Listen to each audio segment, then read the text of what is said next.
In de overeenkomst zeggen de belutste partijen dat ze geen verviersmiddels meer inkepen zullen die op fossiele brandstof rieden.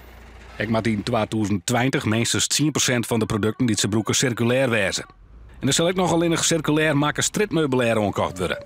De overeenkomst is daar staan op initiatief van de vereniging Circulair Friesland. En dat had de nederige tarriering vregen. Dit is ook net samenwat. Dit is echt heel bijzonder. Nergens in Nederland binnen oerheden bereid om dit soort concrete afspraken te maken. En ik snap dus wel dat provincie, gemeentes, wetenschap en Rijkswaterstaat echt wel even intern naast moesten dat ze dit ook wel weer maken kennen.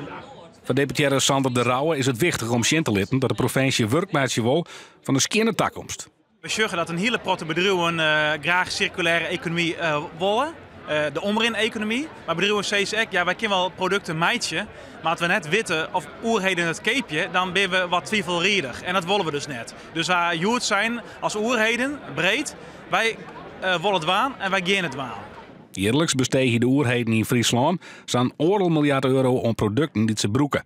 Om dat circulair in te kepen is een grote uitdaging. Ja, je zit bij de grote organisatie met gewoontes, ook met beleid en wet en regelgeving. Daar zul je toch aan moeten voldoen.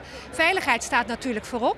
Met innovatieve producten heb je daar soms wat twijfel over. Dus dat zal toch eerst zich bewezen moeten hebben dat het in ieder geval veilig is, voordat je het echt grootschalig kan gaan gebruiken.